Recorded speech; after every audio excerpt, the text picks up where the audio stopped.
I'm not proud of this, and I'm not even sure I'm looking for forgiveness. I just need to get it out somewhere anonymous, somewhere it can sit without judgment, or at least with strangers who can close the tab and move on. My name's William. This is one of the crimes I don't tell people about when they ask why I don't sleep much. At the time, I was working as a courier. That's the word they used, anyway. Not Amazon, not food delivery, more like, drive this from point A to point B and don't ask questions. Cash under the table, burner phone, different pickup spots every week. I told myself it was temporary. Rent was late, my credit was trashed, and I had this naive belief that if I didn't know what I was doing, I couldn't really be responsible for it. That was the lie I wrapped everything in. The job that changed things came on a Tuesday night. The message was short. Same rate, double distance. Midnight pickup. You in? I remember staring at the phone longer than usual. Midnight meant fewer eyes, fewer cops, fewer mistakes. It also meant more things could go wrong. But the rate was good, too good, and I said yes before I let myself think. I didn't ask where I was driving. I never did. That was the unspoken rule, and breaking it felt more dangerous than ignorance. Still, somewhere between agreeing to the job and driving to the pickup, I felt this pressure in my chest, like my body already knew something my brain was trying to avoid. I told myself it was just nerves. That this was just another envelope, another box, another trunk that didn't belong to me. I told myself a lot of things that night, and most of them were wrong. Preparation was always my way of pretending this was professional, not criminal. If I planned enough, if I followed my little rituals, then whatever happened couldn't really touch me. That's how I framed it, anyway. Earlier that evening, I cleaned out my car like I was detailing it for resale. Trunk empty. No loose tools. No receipts in the glove box. I wiped down surfaces I'd never cared about before. It wasn't about fingerprints. I didn't think that far ahead back then. It was about control. If the car looked normal, then maybe the night would be too. I filled the tank even though I didn't need to. Topped off the oil. Checked the lights twice. I parked under a busted street lamp and swapped SIM cards in my phone, the burner replacing my real number like a mask sliding into place. I texted my girlfriend that I'd be working late and silenced her replies before guilt could creep in. The pickup instructions came through at 11:47 p.m. coordinates only. No address. No name.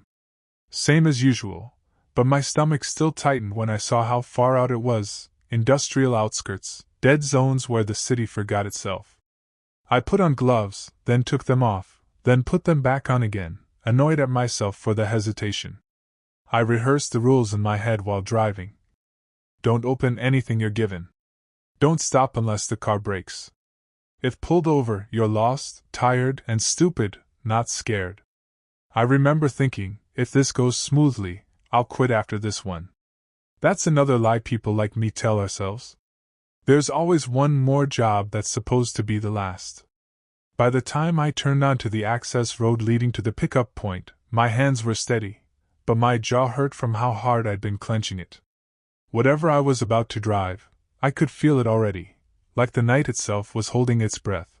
The coordinates led me to a loading dock behind a warehouse that looked abandoned except for one light buzzing overhead. No signage. No cameras I could see, though that didn't mean much. The air smelled like oil and wet concrete, the kind of place where sound travels too far and then dies. I killed the engine and waited. That was part of the routine too, never be the first one to move. My heart was loud in my ears, thudding in a way that made me irrationally sure someone could hear it from across the lot. A black van rolled in a minute later, no headlights until the last second. 2 doors slid open. 2 guys stepped out. Hoodies, baseball caps, faces half lit like they were allergic to being seen. One of them nodded at me, not friendly, not hostile, just acknowledgement, like we were co-workers who didn't want to be co-workers. "Pop the trunk," he said. No greeting. No name. That should have been my first real warning. I did what I was told. When the trunk opened, they didn't hand me an envelope or a tape box like usual. Instead, they wheeled out a long, narrow container, hard plastic, scuffed, heavy enough that both of them had to lift it. It made a dull thud when it slid into place, the kind of sound you feel more than hear. "Don't open it," the second guy said too quickly, like he was preempting a thought I hadn't even finished having. I didn't ask what it was. My mouth felt dry, and my brain was suddenly very focused on details that didn't matter. The scrape on one guy's knuckle, the way the van idled too smoothly, the fact that the container had air holes drilled into one end. Yeah. Air holes. I remember freezing for just a second too long, staring at them, and the first guy tilted his head. "Problem?" I shook my head. "No. Just want to make sure it's secure." Another lie. Or maybe the truth, just not the important part. They shut the trunk for me. The lock clicked, loud and final. One of them handed me an envelope, cash, thick, and leaned in close enough that I could smell cigarettes on his breath. "Drive straight. If anything happens, that's on you." Then they were gone, then disappearing back into the dark like it had never been there. I sat in my car with my hands on the wheel, staring at the dashboard, trying not to think about what needs air to survive, and why someone would need me to move it at midnight. I pulled away slower than I needed to, like speed itself might draw attention. The warehouse disappeared in my mirrors, replaced by a ribbon of highway soaked in sodium orange light. Midnight traffic is weird that way, too empty to feel safe, too quiet to feel normal. At first, I did what I always did. Music low. Windows up. Eyes scanning mirrors every few seconds. I told myself not to think about the trunk. Just another load. Just weight and distance and time. If I didn't engage with it mentally, it couldn't exist in any way that mattered. That lasted maybe 10 minutes. The first sound came when I hit a pothole. A muted thump from the back, not the solid, dead weight kind. More like something shifting. I froze, hands tightening on the wheel, pulse jumping into my throat. I told myself it was the container settling. Plastic flexing. Physics doing what physics does. Then it happened again. Softer this time. Irregular. I turned the music off completely. That's when the silence became unbearable. Every little noise in the car felt amplified. The whine of the tires, the rattle of loose change, my own breathing. I cracked the window just enough to let cold air in, like it might clear my head. That's when I heard it. A sound you don't confuse with anything else once you've heard it. Not mechanical. Not random. A knock. 3 of them. Weak, but deliberate. I almost pulled over right then. My foot hovered over the brake, instinct screaming at me to stop, to open the trunk, to end whatever this was before it went any further. But another instinct, stronger, uglier, told me exactly what would happen if I did. The rules. The envelope of cash. "That's on you." My phone buzzed. I nearly swerved. A single text from the burner. "Everything good?" I didn't respond. I couldn't. My hands were shaking now, adrenaline flooding in, every moral line I'd ever drawn suddenly right in front of me instead of safely theoretical. I kept driving, eyes locked forward, pretending the knocking wasn't happening, pretending I hadn't crossed a line I couldn't uncross. Somewhere in my head, a voice whispered that if I didn't stop, I wouldn't have to decide what kind of person I was. And shamefully, terrifyingly, that was enough to keep my foot on the gas. The lights came on so suddenly I thought I imagined them at first, red and blue bleeding across the wet asphalt, filling my mirrors like a bad omen I'd earned. My stomach dropped. That animal part of my brain started counting exits, shoulder space, distance to the next overpass. Running crossed my mind for exactly half a second before reality slapped it down. I pulled over. Hands on the wheel. Engine off. Window halfway down. I remembered my rules like a prayer. Lost. Tired. Stupid. Not scared. The knocking from the trunk had stopped. That was somehow worse.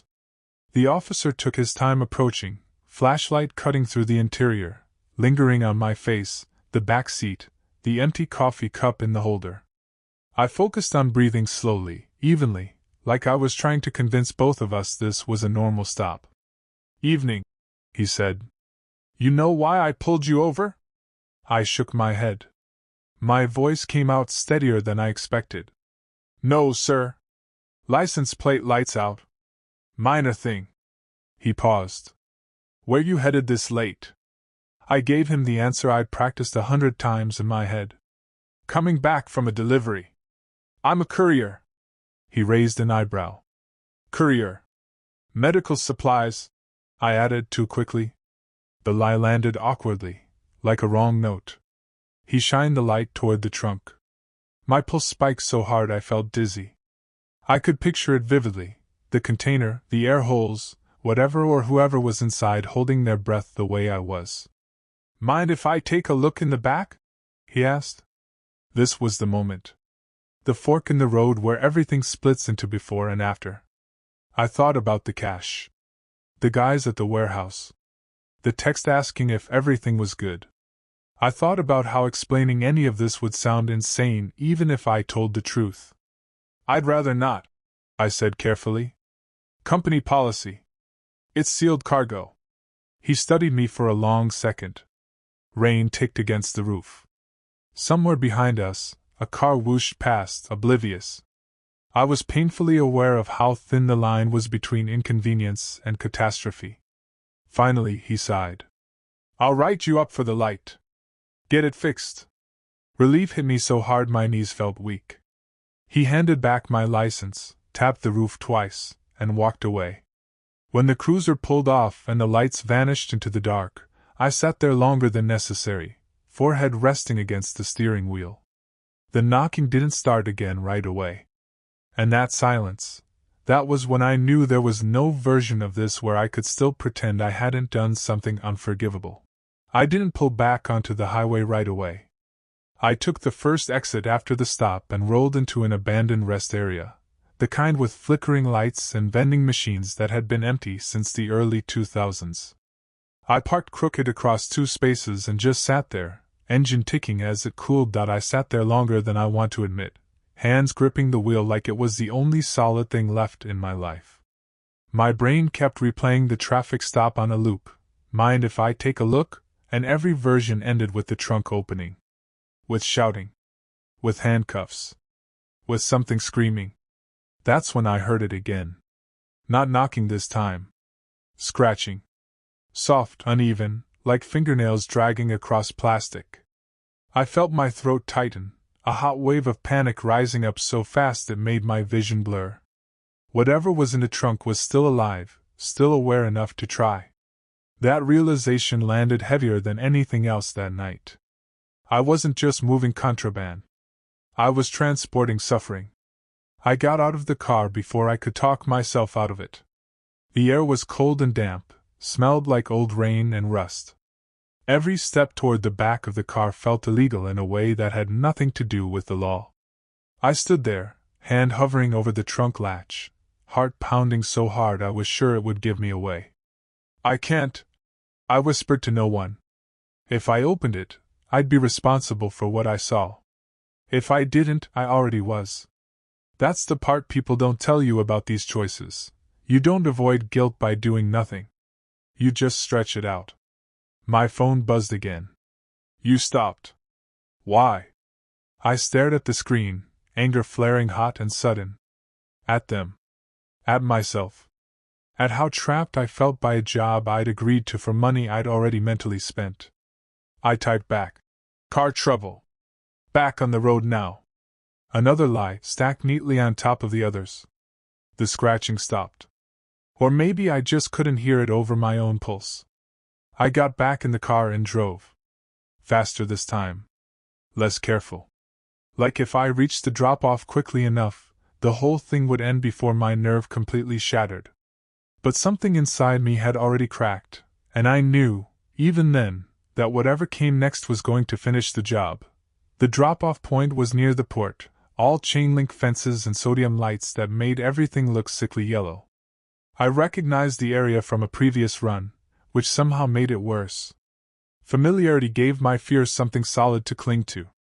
I slowed as I approached the gate, headlights washing over a small security booth that looked manned but not attentive. A guard lifted a hand without really looking at me, buzzed the gate open, and went back to his phone. No questions. No clipboard. Just another car passing through the machine. Inside, the directions came fast. Left turn, gravel lot, third warehouse on the right. My phone vibrated with each instruction like it was keeping my heart on a leash. When I finally parked, my hands were numb. I didn't even realize I'd been holding my breath until I exhaled and felt lightheaded. 2 people were waiting this time. Different from the pickup. Older. Cleaner. 1 woman in a long coat, 1 man with a shaved head and calm eyes that never blinked enough. They didn't introduce themselves. They didn't need to. "Keys in the ignition," the man said. Polite. Professional. I hesitated. Just for a second. Long enough for the woman to look at me, not impatient, not angry, just curious, like she was assessing damage on a car she was about to buy. "You did fine," she said. "You can go." I handed over the keys. When they opened the trunk, I didn't look. I stared at the concrete instead, memorizing cracks and oil stains like they were suddenly important. I heard the container slide out. No sounds from inside. That silence hit me harder than the knocking ever had. Cash changed hands. Thicker envelope than before. The man gave me a nod, already moving on, already done with me. I walked back to my car, feeling like I was leaving a piece of myself on that lot. As I drove away, the gate closing behind me, I realized something that made my chest ache. Whatever happened next was no longer in my control. And somehow, that didn't feel like relief. I didn't go straight home. I couldn't. The idea of pulling into my driveway with that night still clinging to me felt wrong, like bringing a sickness inside. So I drove. No directions. No music. Just empty roads and a sky starting to pale at the edges. The adrenaline wore off in waves. First came the shaking, hands, legs, jaw, like my body was finally allowed to react now that it was safe. Then the nausea. I pulled over on an empty bridge and leaned out the door, dry heaving until my eyes watered. Nothing came up. There was nothing left to give. My phone buzzed once more. A final message from the burner. "Good work." That was it. No follow-up. No next job. The casualness of it made me angry in a way I didn't know how to process. I wanted to throw the phone into the river below, but I didn't. I powered it off and shoved it under the seat, like burying a body you don't want to acknowledge. As the city came back into view, I started replaying everything, obsessively. The holes in the container. The scratching. The way the woman said, "You can go," like she was doing me a favor. I kept asking myself if there had been a moment, any moment, where I could have turned this around without destroying my life. The answer changed depending on how hard I pressed the gas. By the time the sun was fully up, the world looked normal again. People heading to work. Coffee shops opening. A jogger waiting at a crosswalk. I felt disconnected from all of it, like I'd slipped into a parallel version of the same city where everyone else had slept through the night. I finally went home and sat in my parked car for a long time before getting out. I checked the trunk out of pure reflex, half expecting it to be there again. Empty. Clean. Like nothing had ever happened. That scared me more than anything else, how easily the evidence vanished, and how the only thing left was me, carrying the weight of it alone. I slept for maybe an hour. When I woke up, it felt like I'd been underwater, lungs burning, head heavy, the night still clinging to me. I went straight to the bathroom and stared at myself in the mirror like I was waiting for someone else to show up. Same face. Same eyes. Nothing outwardly different, which somehow felt like an accusation. I washed my hands. Then I washed them again. The envelope sat on my kitchen table, fat and ugly. I didn't open it right away. I made coffee first. Toast. Normal people stuff. I told myself that if I could keep the routine intact, the rest of it would stay contained. That's how I started justifying things, by shrinking them until they fit between ordinary moments. When I finally counted the cash, my chest tightened. It was more money than I'd ever been paid for a single job. Enough to erase problems. Enough to pretend this had solved something instead of creating it. I tried to frame it as compensation for risk, for stress, for silence. I tried not to think about what, or who, that risk had been transferred to. I rehearsed explanations I'd never be asked to give. I didn't know. I never opened it. I was just driving. Each sentence sounded thinner than the last. There's a point where rationalization stops feeling clever and starts feeling desperate, and I crossed it before noon. The worst part was the quiet. No knocking. No buzzing burner phone. No men in hoodies or polite voices at gates. Just me in a kitchen that smelled like coffee and guilt.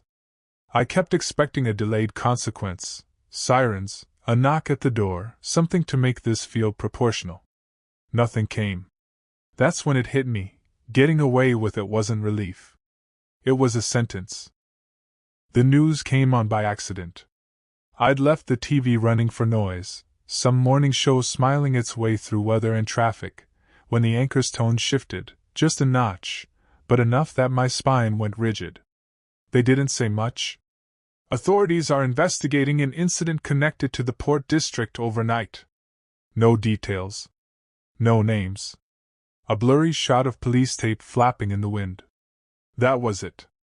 The segment moved on, and everyone on screen kept smiling like nothing had happened. I sat there, frozen, remote heavy in my hand. My mind filled in the blanks faster than any reporter could. I imagined that container on the concrete, imagined it opening, imagined outcomes I didn't want to own but couldn't stop seeing.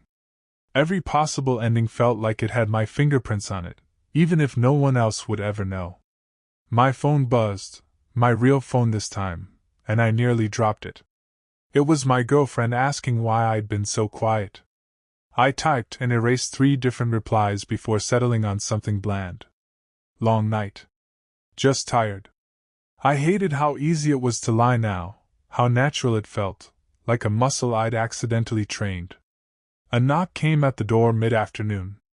Not loud. Not aggressive. Just firm enough to send my heart into my throat. I stood there for a full minute, staring at the peephole, convinced this was it, that the proportional response had finally arrived. It was my neighbor. Package mix-up. I laughed after I closed the door. A short, sharp sound that didn't feel like it belonged to me. That's when I realized the night hadn't ended at the drop-off or the drive home. It had stretched itself forward, into everything. Every sound was suspicious. Every silence was loaded. I delivered the cargo, but whatever it was carrying had found a new place to live. Inside me. Sleep stopped being a given after that.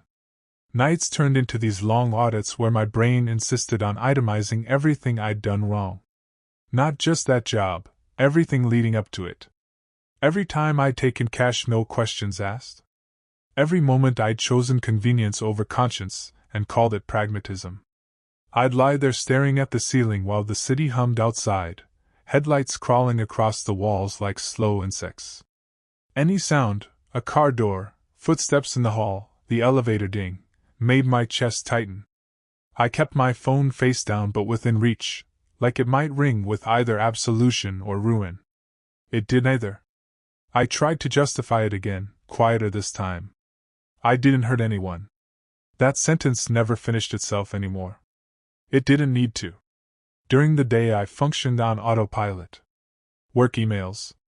Groceries. Small talk. I nodded at jokes and laughed half a second late. People said I looked tired. I said I was. That was true, at least. At night, though, the questions got sharper. What if the knocking had been my last chance? What if stopping at that rest area had meant something and I'd chosen speed instead? I started imagining alternate versions of myself, ones who'd pulled over, ones who'd called the police, ones who'd driven the container somewhere bright and public and let the consequences explode outward instead of inward. Those versions felt like strangers. Braver. Dumber. Cleaner. The envelope of cash went into a drawer I stopped opening. It felt radioactive. I couldn't spend it without thinking about where it came from, and I couldn't get rid of it without admitting, out loud, that it existed. So it stayed there, a silent witness to a crime no one was charging me for.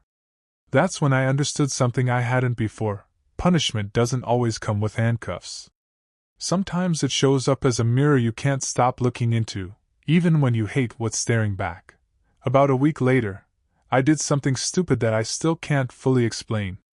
I got in my car at midnight and drove. No burner phone this time. No instructions.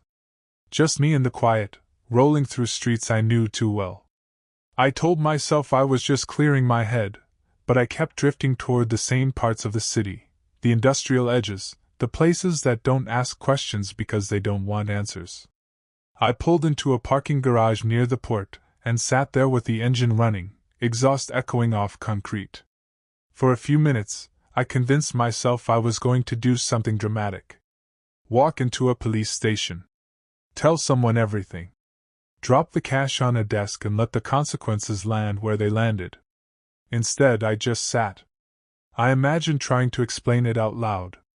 How it would sound like a bad movie plot. How quickly, I didn't know, would turn into, "You should've." I imagined my girlfriend getting the call. My parents. The way this one decision would retroactively stain my entire life, not just that night. I drove away again, angrier than before, at myself most of all. The gas station lights were too bright, too normal, as I stood there pumping fuel like any other guy out too late. I caught my reflection in the car window and barely recognized the person staring back. Not because I looked different, but because I knew what he was capable of now. That was the moment I realized the door hadn't slammed shut behind me. I'd closed it myself. Quietly. On purpose. And knowing that didn't make me feel strong. It made me feel small. I spent the next few days doing what I told myself was cleaning up, even though nothing about it felt clean. I powered the burner phone back on one last time, thumb hovering over the messages like they might bite me. There wasn't much there. Coordinates, confirmations, that final good work. Still, deleting them felt ceremonial, like I was trying to undo something by removing the proof it had ever existed. I snapped the phone in half anyway. It was harder than I expected. Plastic doesn't like to give. I dropped the pieces into a trash bin 3 blocks from my apartment, not because that made sense, but because distance felt like safety. I stood there a moment too long, listening to the city breathe, half expecting someone to call my name. No one did. I changed small habits next. Routes to work. Where I parked. Which gas stations I used.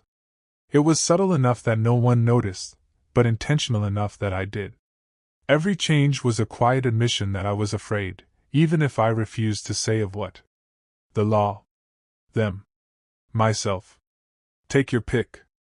I also stopped taking courier jobs. Not dramatically. I didn't announce it. I just didn't reply.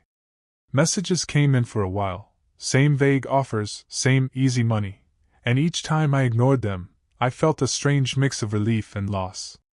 Like I was stepping away from a cliff and missing the view at the same time. The cash stayed in the drawer. I tried donating some anonymously, but it felt performative, like laundering guilt instead of money. In the end, I left it untouched, a private reminder that some things can't be converted into anything good no matter how you spend them. Erasing evidence is easy. What it doesn't erase is the part of you that knows exactly why you felt the need to do it in the first place.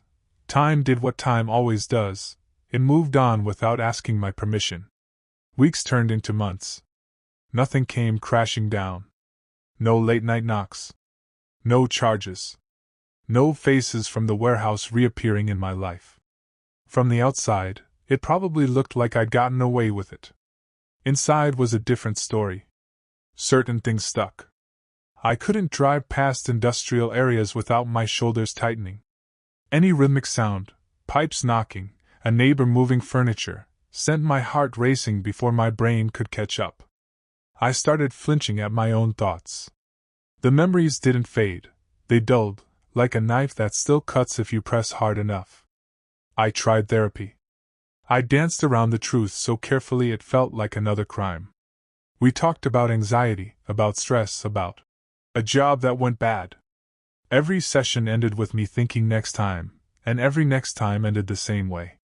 Some confessions feel too heavy to put in someone else's hands. The money stayed where it was. Eventually I sealed it in an envelope and pushed it to the back of a drawer, not hidden, just contained. I needed to know exactly where it was. A landmark. Proof that the night hadn't been a dream I could wake up from. What surprised me most was how the world didn't change, how I did. Lines I thought were solid turned out to be flexible under pressure. That realization was worse than fear. Fear passes. Knowledge sticks. I learned I was capable of doing something terrible, not out of cruelty, but out of comfort. Out of momentum. Out of the quiet belief that someone else would be responsible for the consequences. That belief died that night. I live with what replaced it. I'm writing this now because silence stopped working. This isn't a redemption arc. There's no twist where I did the right thing at the last second, no hidden heroism waiting to be revealed. I made a choice, and then I made a series of smaller choices that all leaned the same way, toward comfort, toward self-preservation, toward pretending I was just passing through someone else's story. Here's what I learned, for whatever it's worth, the most dangerous lie isn't I didn't know. It's this doesn't involve me. The moment you agree to carry something without asking what it is, you're already involved. You don't get to outsource responsibility and keep your hands clean. Life doesn't work like that, even if the law sometimes does. I still don't know exactly what was in that container. I don't need to. My imagination fills in enough. What I do know is that I can trace a clean, unbroken line from that night to the person I am now, more cautious, more brittle, less willing to trade silence for money. That's not growth I'd recommend to anyone. If you're reading this and you're anywhere near a decision that feels temporary, or not really your problem, stop. Ask the question. Walk away if the answer scares you. The cost of saying no is almost always less than the cost of living with yes. I got away with it, technically. But getting away isn't the same as being free. This is my confession. Not because it fixes anything, but because carrying it alone was starting to feel like another crime.